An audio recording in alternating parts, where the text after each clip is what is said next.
All right.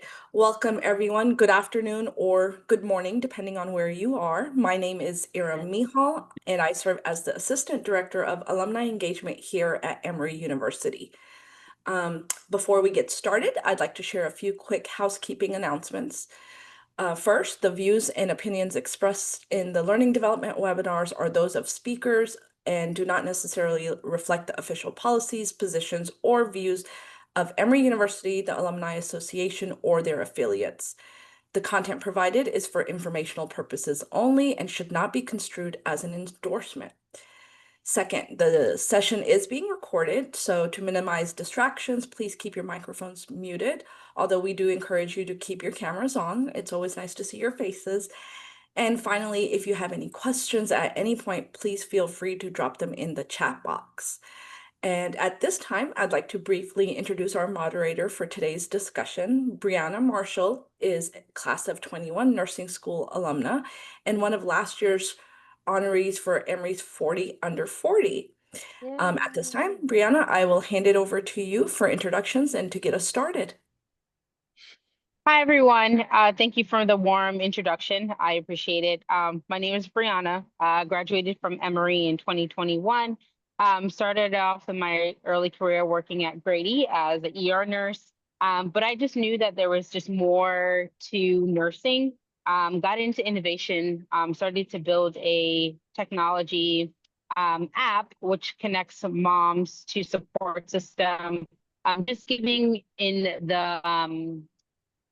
the African American communities, I saw a health disparity that I felt like needed to be addressed. And moms needed support and didn't know who to talk to when it came up to physicians and didn't feel comfortable and so on and so forth. So I tried to bridge that gap, but trying to build a business is very, very hard.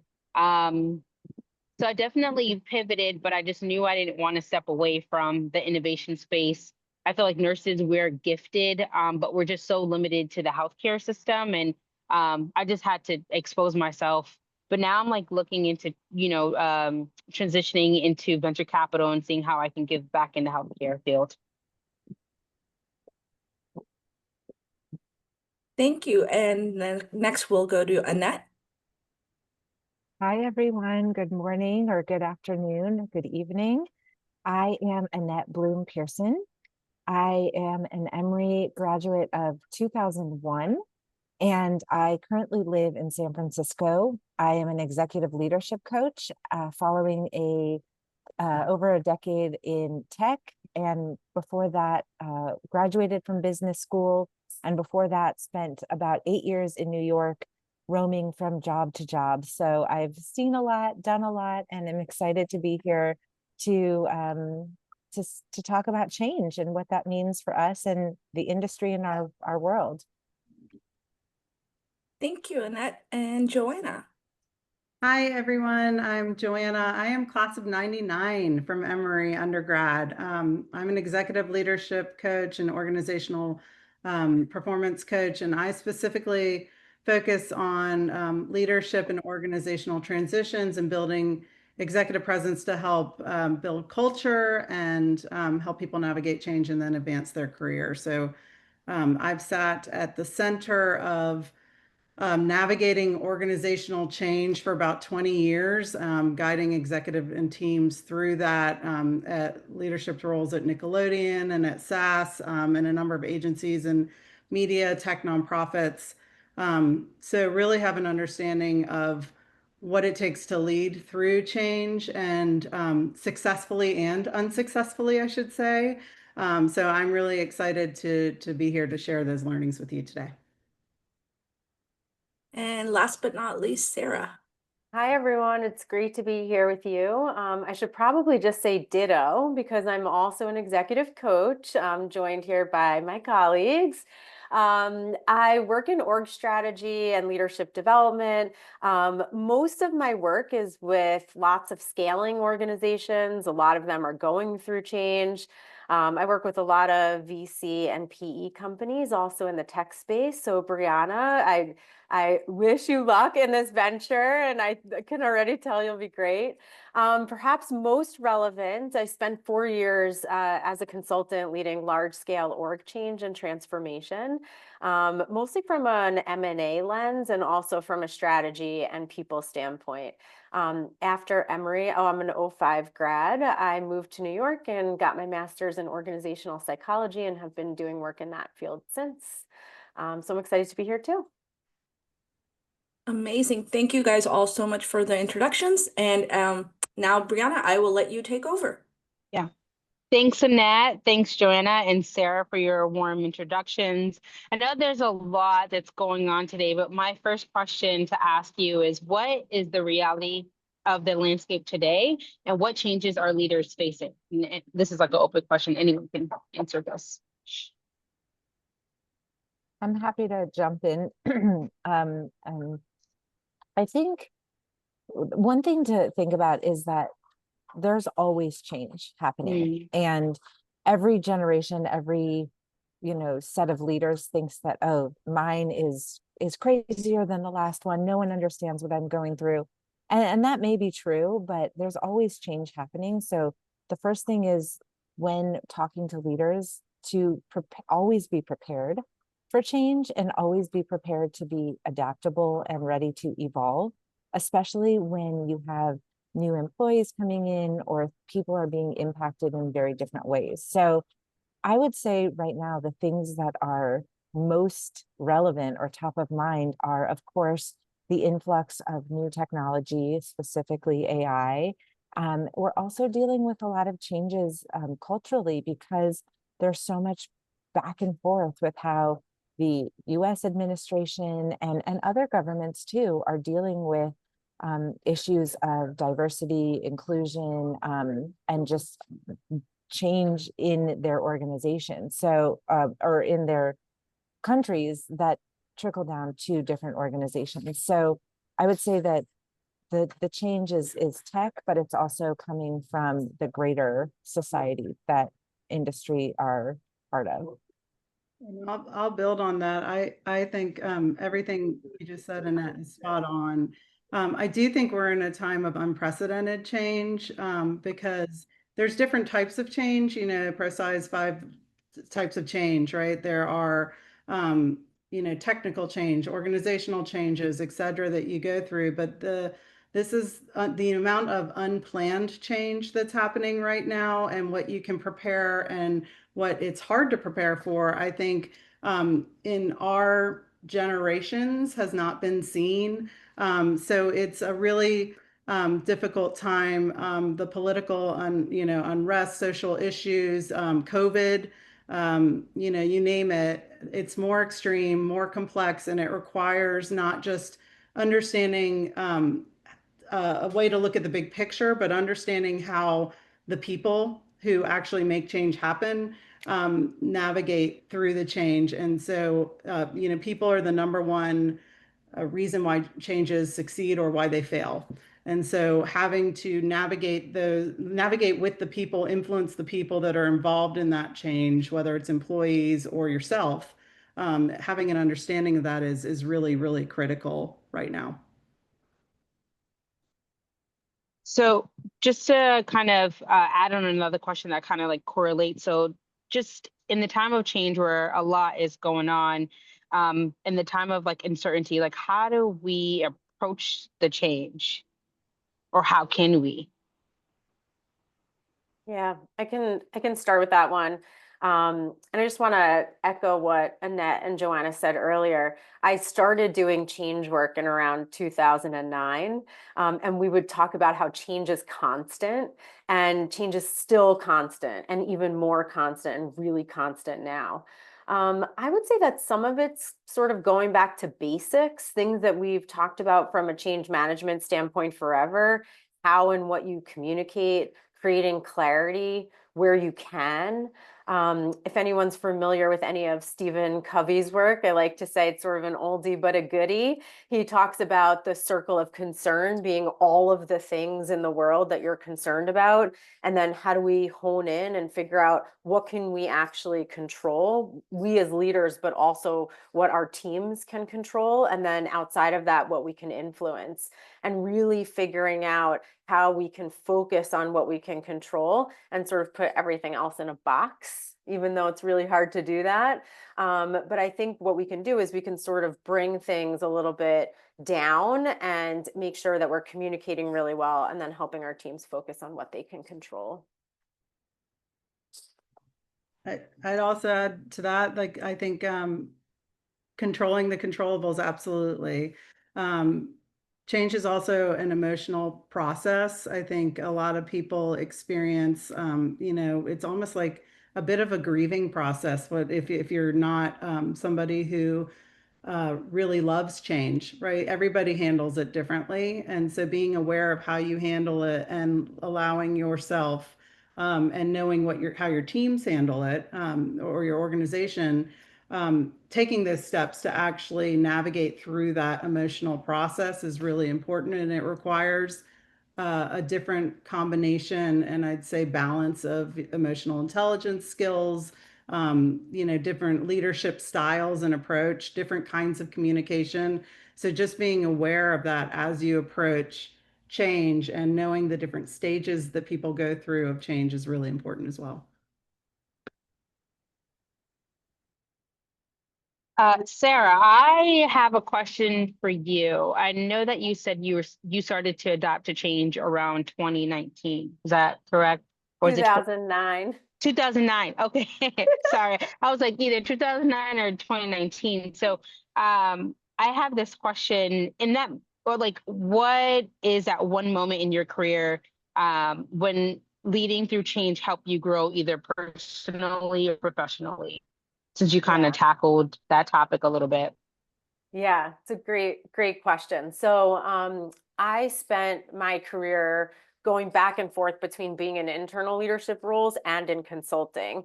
So I had mentioned earlier that I spent 4 years doing large scale org change. And then after that, I went and I worked at a fintech company. They were 1 year post IPO. So the organization was having a little bit of a tough time. I see Annette smiling, probably familiar with that. And they decided that they needed to do layoffs. So they wanted to reduce about 10% of the workforce. So they came to me and they said, "You're a change management person. You can lead the layoffs." And I thought to myself, that is not why I went into this field and this space. But I will do the best that I can since I'm being tasked with this. So again, this was sort of not what I envisioned. So I think step number one, change can just sort of be sprung on you, and you as the leader have to be the person who figures out how you feel about it first before you try to go and lead everyone else through it. But the thing that I think I learned the most actually leading change inside of a company was, if you can treat people with respect, that is like the utmost priority. Recognizing what you don't know and committing to figuring out, how do I find the answers to some of those things? And then just truly doing a lot of active listening. I would say those are the three things that feel really critical.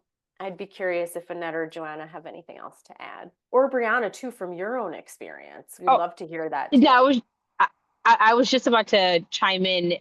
Very important, and I've always, like, during the process of me trying to run a company, it's just knowing when to lead and when to follow. I think as a leader, it is very important.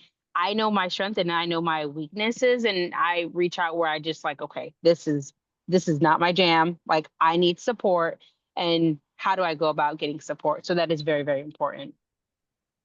On that notion of support, I think it's important to also just point out, like, when, especially through this unplanned change, right? Like, we don't all have the answers because this is unprecedented territory. So we do the best we can. And I think transparency and how you communicate and just being honest. There's 5 questions that I always recommend when communicating around change. It's what is the change? Why does this matter? How is this going to impact whoever you're talking to? What's my action step, in terms of whoever you're talking to? And what are the questions that they might have? And it's okay to say, I don't have the answer right now, and circle back to that, because, um, change is, again, constant, and you don't always know what it's going to look like. I mean, my biggest example of, and my earliest, I think, example of leading through change and just having to be flexible and having to leverage different types of skills than I was, I was at an agency and it was 9/11. And when we went to, some of our clients were Cantor Fitzgerald, they were at the top of the trade towers, and a lot of families were dealing with like not having any control over what was happening and any information about their family members, etc. And I went from promoting Harry Potter to essentially becoming somebody who was, you know, somebody who was leveraging empathy, somebody who was communicating to the best of my ability, and just being a source of information and a source of compassion and connection for people at a time when they needed most. And that's just how you have to flex, right? Like in terms of depending on the change it is, right? Like a new technology in your tech stack is going to be very, very different than an extreme crisis, right? But being able to flex and balance how you approach change is probably the biggest lesson I've learned. Yeah. And if I can add on to that, and I think that's such a beautiful but terrible, example that you had to live through. The leaders who are most successful come with both of um, the groups of tactics that Sarah and Joanna and Brianna even have mentioned, which are curiosity, empathy, respect. And when people talk about moving quickly in in industry, whether it's tech, healthcare, finance, people who move quickly and with decisive action are generally doing so because they come with respect, curiosity, and empathy. So they are able to take those emotions and information from other people and data in order to make decisions that allow them to lead with proactivity instead of reactivity. And so I think as leaders and emerging leaders, when you think about how you want to be in an organization, think about what feeds you and bring that to the table. Because if you need brainstorming, if you need time to reflect, if you need quiet sometimes and team interaction other times, take the things that you can control to the best of your ability and build those into your schedule, and understand from your team by asking what they need in order to be productive and to feel like they're making progress instead of simply getting burnt out. And that way everyone is moving forward with intention as opposed to simply reacting when something happens, even though we know that change and unexpected situations are going to come up all the time. So, and this is my shameless plug, not necessarily for me, but for coaching in general. The earlier you bring someone onto your personal team who serves as a sounding board, who serves as a support system, when you're trying to work through some of these things, when you're trying to understand what evolution looks like, the better you're going to be able to support others around you. So just like getting therapy, just like taking care of your physical health with an actual, MD, coaching is something that gives you the strength and the foundation to lead others. So I am such an advocate of coaching. I did not experience it until too late in my career. And now all I can say is the earlier you bring on your support system, the better you're going to be able to support others as things are in complete disarray around you. Amazing responses. Antoinette, I heard a lot of trust and moving together as one, as a team, and knowing what you need and asking your staff members, like, how can this be inclusive, right? Burnout rates are extremely high. And even as a nurse right now, I don't feel appreciated. The healthcare system is just a mess. And I just wish that I was more so included into the structure and, like, how are you feeling? How can we do this together as a team than to meet metrics, hospital metrics? So Internet, I have a question for you, just kind of like based on what you talked about. What kind of strategies help you maintain team morale and trust when you're facing uncertainty or resistance? Thank you so much. I think the bottom line is making sure that the team is aligned on what the end goal is. So if the goal is to create a new product, then focus on that. Focus on why you're creating it, what problem you're solving, and how it impacts your customers.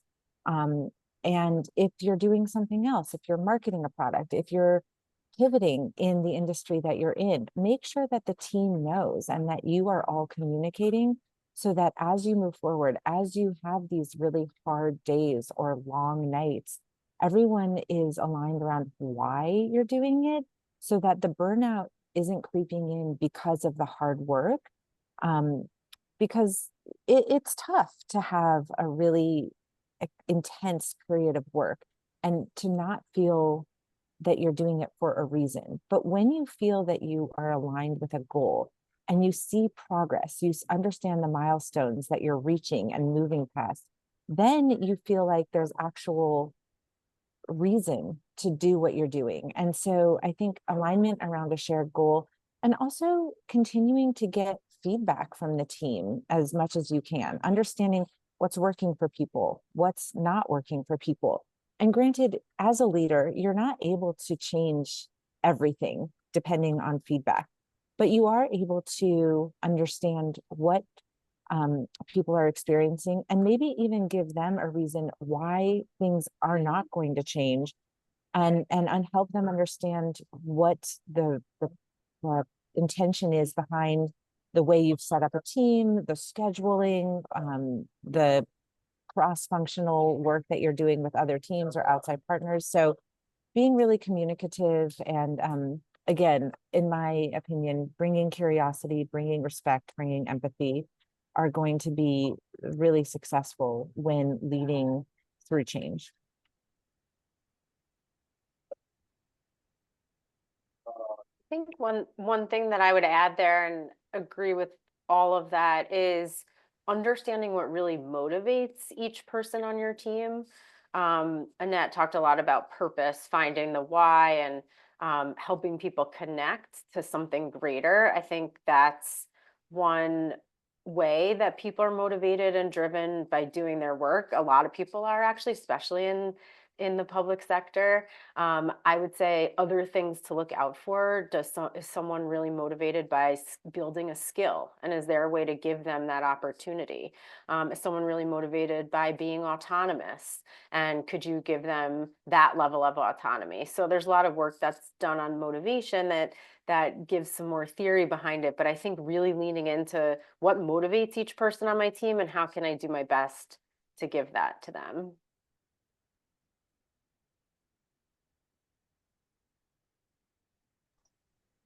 Thank you. I have another question. Just what advice would you give to, well, it's kind of piggyback what you all said, but what advice would you give to all emerging leaders navigating their first major transition? I can jump in. I think what we're talking about, right, like in all of the answers that we've given is that we all handle change differently. And I see like a lot of comments on, trouble with boundaries, burnout, etc.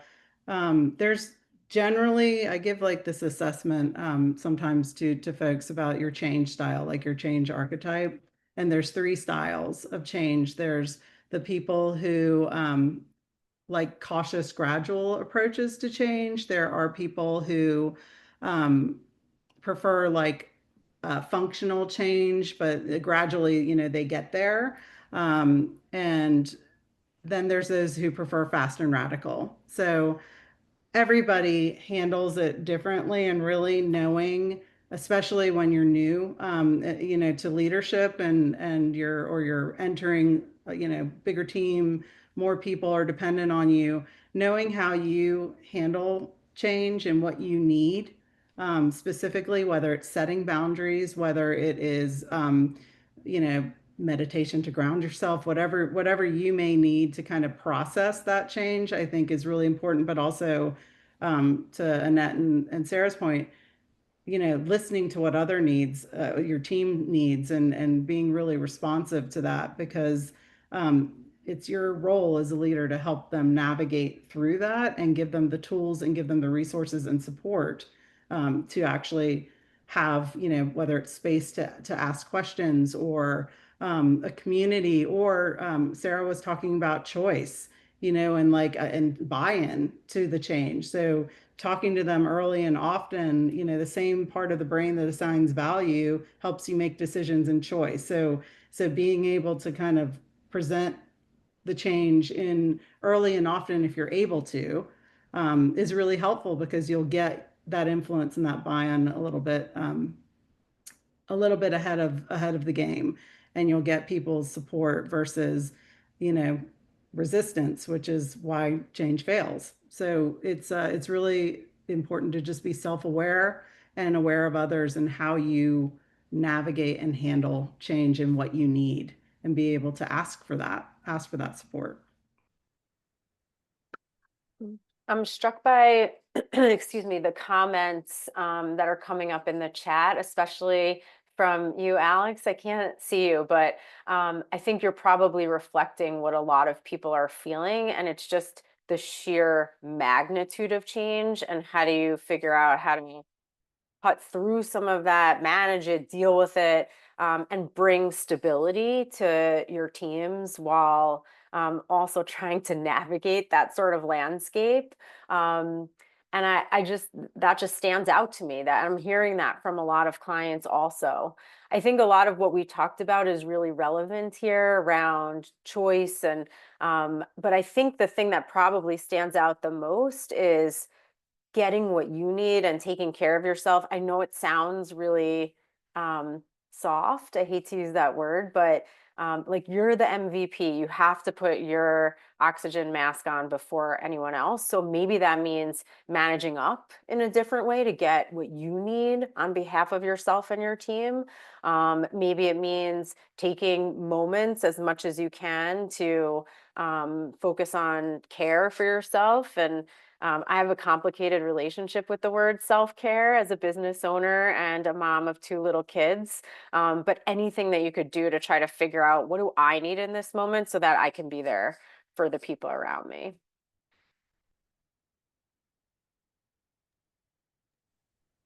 I just saw some comments. It's something about like knowing that just resonated with me. Knowing what your energy's worth. Someone said, trying to go back. Yeah, it's just like I was actually chatting with some folks at the UNC School of Medicine the other day, and we were talking about battery levels, right? And I use this with Mhm. we only, and somebody used the analogy, and I love this, about like your phone. Do you consider your phone working if if it's like this much on battery? And some people were like, yeah, it's working. We can still work. We can still use our phone, but it's almost depleted. And so like you run the risk of your phone dying. And we're the same way. So it's when there's that much change and there's that much instability, and it's a lot. Again, it's a very emotional process, like going through all this change, um, and not just on top of all the work that you have to do. So knowing what's worth your energy, and what it's going to produce, like, or are you just working harder to get through it, or to check off a list or something, to get to the other side. I think it's really evaluating that and taking the time to process where you put your energy, because you only have so much battery life. And Amen. yeah, I think that's so beautiful, Joanna. And just to further that comment and to go back to what Sarah said, knowing what you can control and what you can't is so critical. And looking at Jennifer's comment slash question, there are so many things that we cannot control and so many ways that our energy gets depleted that we don't have a lot of say in. So when there is something that is in your control, when you're able to set a boundary and give yourself space to reflect or gather data, even take a nap, those are the things that are going to give you the battery life that you need for the other things that come up unexpectedly or that you really hate to do, but that have to be done anyway. So I know it's much easier said than done, but we talk a lot, and especially in tech, about moving quickly and failing fast. And yes, that's important. But even overnight success is actually happening over 10 years, 20 years. So failing quickly is not something that actually happens in a day or a week or a month. When we talk about moving quickly, we talk about, making a decision that other people think happens in the moment, but you've been gathering data or preparing, reflecting. So when we think about especially what's happening in the federal sector right now, if you are able to take a step back, take a breath, think about the things that are absolutely imperative versus the things that are just putting the wheels in motion but are not actually making the needle move, maybe you can put your limited energy towards the things that really matter so that your cup doesn't get completely drained. Your battery is not at 0 or even 5%, because it's going to continue in the way that it has for longer. And also remembering that everything is temporary. So even though this may last longer than we want it to, eventually it will end, things will change, and your company, your organization will be in a different place.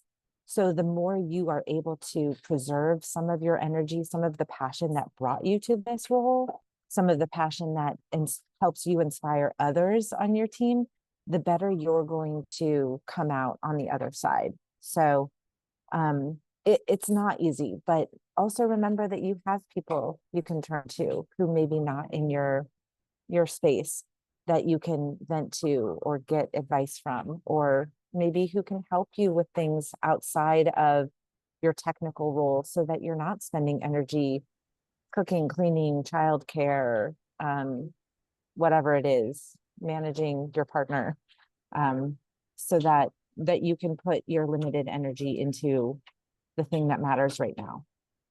Can I just double down on the word passion that you use too, because I think that it's so hard when there's this much change thrown at you to see what's on the other side and to see that light at the end of the tunnel. It gets very cloudy. So it is a time to lean into your values. It is a time to lean in towards what fuels you, right? And there's nothing that we can, like Sarah said, control the controllables, right? Where can you have influence and where can you help take action, but take actions that are going to fuel you instead of deplete you? And I think that's kind of what we're talking about. So tap into that passion. This might be a time to explore things that you have been putting off because you've been so heads down in your work, right? A lot of us take on work as an identity and forget kind of what brought us there. I think that's what Annette was saying too, like in the first place. So tap into that passion right now, Jennifer, and really, or sorry, yeah, it's Jennifer, yes. Tap into like what brought you here, your passion, like anything you've been putting off, and make the most out of that. Get your fuel back because or your battery life back up because this is something that is it's throwing a lot of different people for a loop, and it's going to be constant. And when we come out on the other end of this, we don't know what that's going to look like, but at least you have a solid foundation that you can build and you can lean on. And that has a lot to do with what you value, and what you're passionate about. Thank you all for sharing. I had to come to a realization with myself if my cup is empty, how do I get to pour into someone else's? And it's easy for me to just mask things and be so head focused on the things that I need to accomplish. But I had to start delegating tasks and um, finding out what's my why, because I get so caught up in masking things and trying to overload myself with so many things that I just don't have enough space for. So thank you for sharing. And I know that we talked about giving advice and how do we move through change, but if we had to self-reflect, what lessons have you learned about guiding others through change?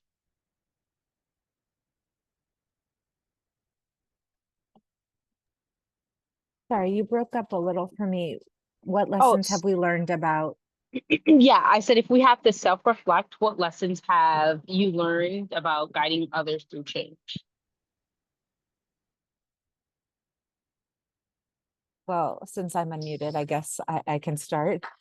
Um, I, a lot of the things that I've already mentioned, but in self-reflection, you know, looking back over my history working as well as just my personal um, personality is I like being in control. I like knowing what's coming next, being able to plan for it, having a spreadsheet.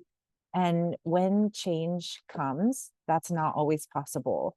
So when I think back, and this goes to the comment that I just shared with, I think it's Jennifer or Alex, is that remembering that we all have support systems, even if you are a leader in an industry and you don't have a team of other executives, you have people in your life that want to support you. You have colleagues who may be in other companies, who may be in other industries, who are experiencing the same thing. So knowing that it is not just okay to reach out and get support, but that it is optimal and should be mandatory to understand how other people are succeeding, what they're using to lead with positive success or positive rates of change. That is so important. And remembering, and especially, and I know we have some men here, but I see a lot of women, especially as women, remembering that we don't have to do this alone.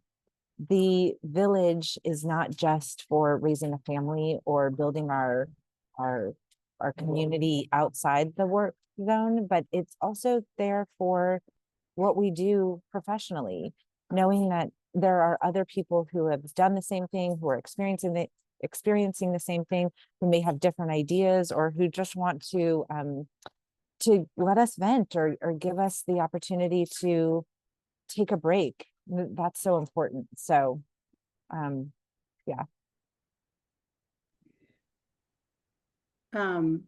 I would say a couple things, like in terms of takeaways, is that uncertainty is not part of the plan, it is the plan.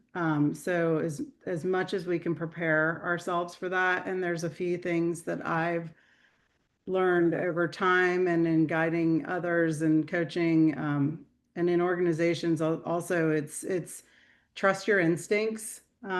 We sometimes don't listen to those, but they often are a light that kind of shines the light on a path forward. So listen to your instincts. The beauty on the other side of change, if you can understand what you need to get through it, is that you build resilience, and that and I know that word sometimes has a negative connotation these days, but but the thing about resilience is it really kind of builds that inner strength in order for you to get through this uncertainty time and time again. And so think of these changes, whether you're going through them and you feel like you're doing well, or maybe you're falling apart, right?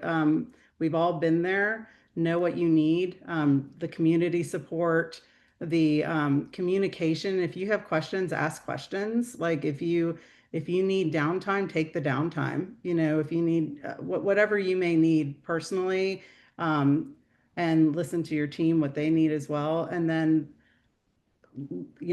gather those lessons and figure out what it took to get through this, so you are prepared for the next thing that's going to come, because it really is, it's part of the plan. And knowing what it takes for you to get through something, this kind of turmoil, if you will, this uncertainty, is really, really important. Joanna, everything you're saying and the things that you're saying, Annette, are really resonating in the comments. So uncertainty is the plan. So I love that and echo it. I think one of the things that I've learned for myself is sort of leaning into sometimes the emotion that perhaps doesn't feel as good in the beginning, to try to get that out. So I'll like say to myself, all right, I'm gonna allow you 24 hours to be in pity city, and then we have to figure out like how we get out of this and what we do next. I think sometimes moving to action too quickly means that we bypass that, and then we don't sort of process how we're feeling. But if we live too long in it, then we don't get to action. So I think finding the balance between saying it is okay to feel the way that I feel, and I'm gonna time box that in the with the true type A that I am, and then I'm gonna be able to figure out how I move on from it. And I mentioned earlier that self-care has been complicated for me, but I've really tried to lean into that this year. And for me, that means grabbing a cup of coffee with a friend, trying to work out once a week. Like little things that end up having a cumulative effect have been really helpful.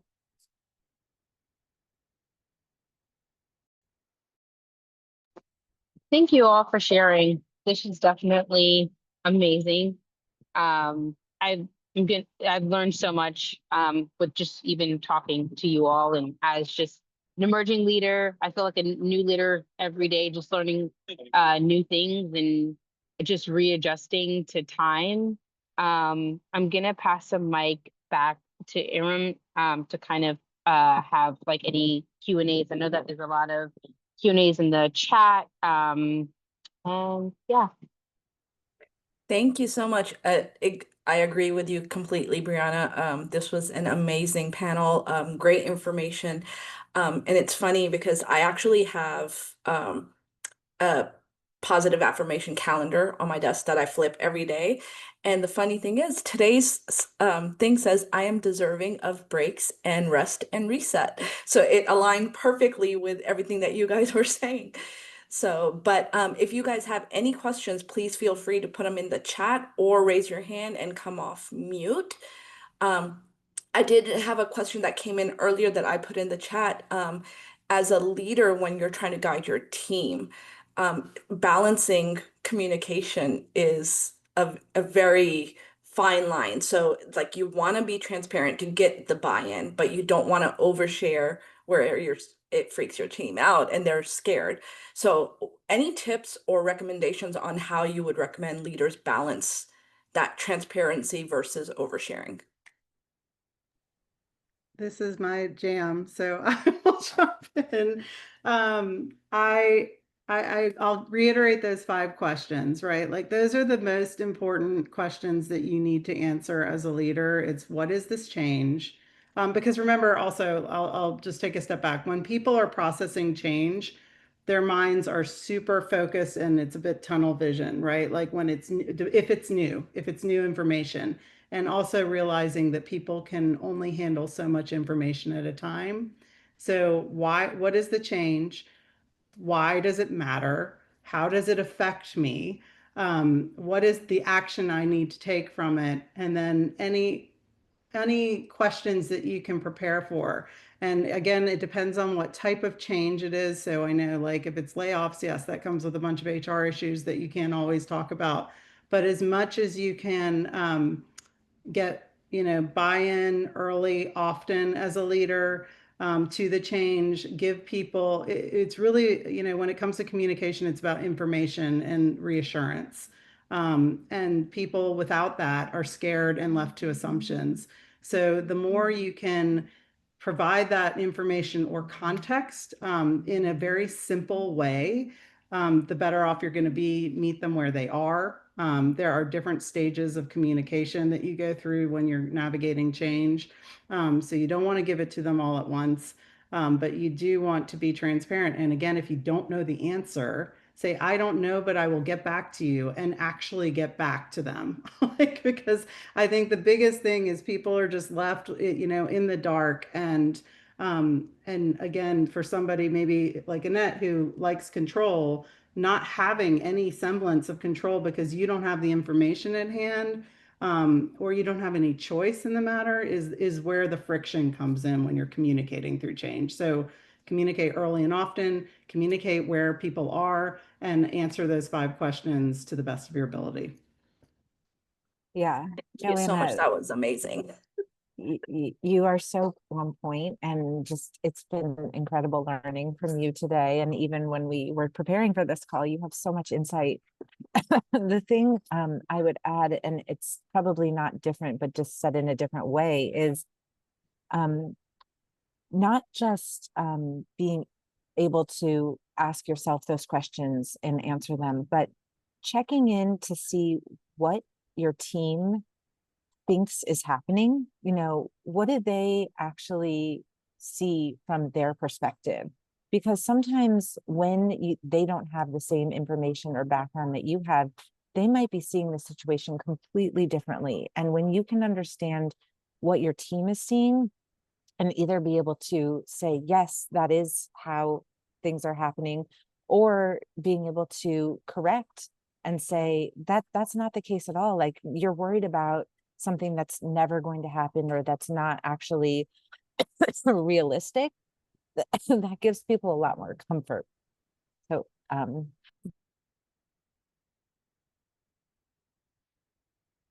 I'm writing in here really fast. Sometimes it's not about delivering the information to your point, but listening to what the perception is and the feedback, so you can know what you need to communicate and you can get ahead of it. So totally important point, Annette. And then a comment in the chat was, do you feel there's any nuances for remote teams, or is it pretty much the same whether it's on-site teams or remote? From a communication perspective, I think yes, there's absolutely nuances. I worked in a headquarters that was based where I am in North Carolina, but it was a global company, and we were going through mass transformation. And when that happens, you can't make assumptions that everybody is going to get the communication from the leader, or going to see the email, or even watch the video. So you really do have to work a little bit harder and smarter in terms of channels that you're communicating on, and how often, and the frequency of, because you also, there's change fatigue. So and I think that was on the chat as well. So you don't want to inundate people, but you need to make sure that they are brought along in the process if they're remote and it's not tangible. And also recognize that people who are remote employees may not have that connection. I mean, one of the reasons I got into coaching in general was because of COVID, and realizing how disconnected people were and how people weren't communicating, and we were all remote. And so bringing people together through communication, I believe, can solve so much, but it really does need to be thought out in a way that meets people where they are and understands the nuances that a remote employee who may not have that connection or that support system that's built around them, what do they need to navigate through this, and to have the support that you would if you were in an office, for example. To Also, yeah. And then just, also I'm sorry, one thing can I that, just say oh, really sure, sure. quickly to go back to, I think this is what Sarah said earlier, knowing how people operate, not only what motivates them, but how they hear information. So, um, are people actually opening emails? Do they prefer Slack? Do they prefer a text message or something that's specific to that team? Because as a personal example, I also was very impacted mentally by COVID, and um, but when COVID hit, I was a contractor at Google. My husband was a full-time employee at Google, and we had very different experiences with COVID, because I would be preparing, really hard for something that was happening the next day. And he said, didn't you know there's a global day off tomorrow because they want to give, and it's like, oh no, that wasn't communicated to my class of people.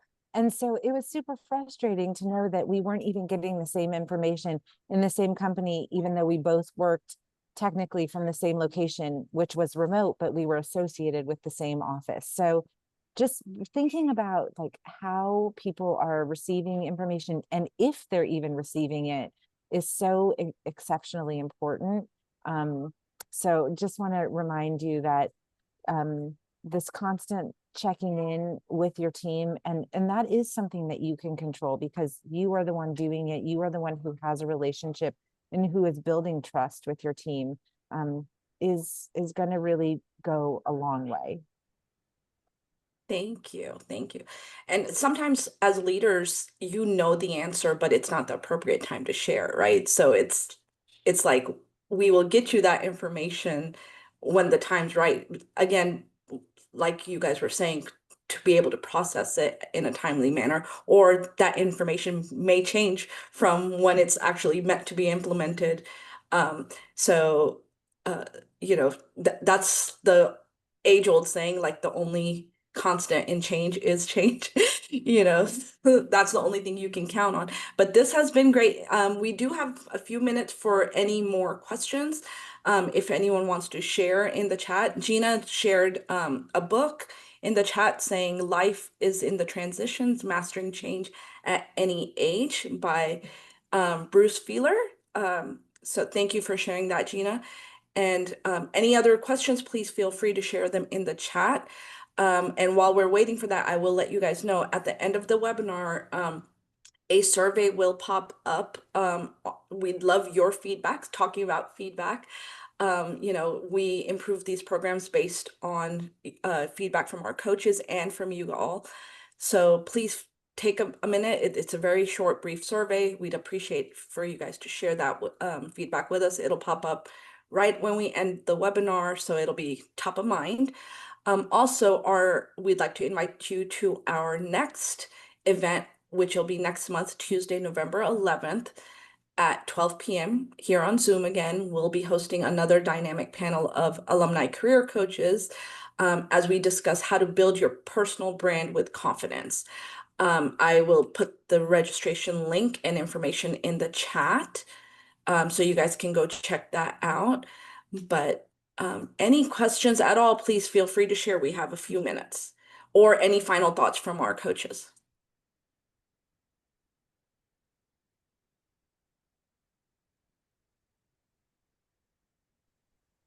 I would just say if you're going through change, and we keep saying know what you need, and that's something that you're struggling to figure out. It starts with kind of knowing your change style and type. Feel free to contact me. I can help you with that. There's an assessment. It's very easy to take that you can understand and start to really know the first step to help yourself better navigate, and then look at your kind of skill sets and where you can, maybe you're more empathetic, and maybe you handle emotional information a bit better than you do actually communicating it. And so understanding how to balance those skills are really helpful during change. So happy to be in touch if that's of interest. Thank you for sharing that. And I also, sorry, Joanna. Also, I'm going to put in the link in the chat for our alumni career service counseling request. So as a benefit from the Emory Alumni Association, you guys do get complimentary sessions with our coaches. So if you are interested in setting up a session with any of our amazing coaches, feel free to fill out the form and I will be in touch with their contact information for you guys to get your appointments. And if we do not have any more questions, again, thank you guys so much for taking the time to be here with us. Thanks to all our coaches. Thank you, Brianna, for doing such an amazing job moderating. And special thanks to Annette for getting up extra early on Hawaii time to be here with us today. Again, please take a few minutes to fill out the survey. If you guys have any questions, of course, you can always reach out to me via email. Thank you guys and enjoy the rest of your day. Thank you so much. Thank you, everyone. Hope to see you soon.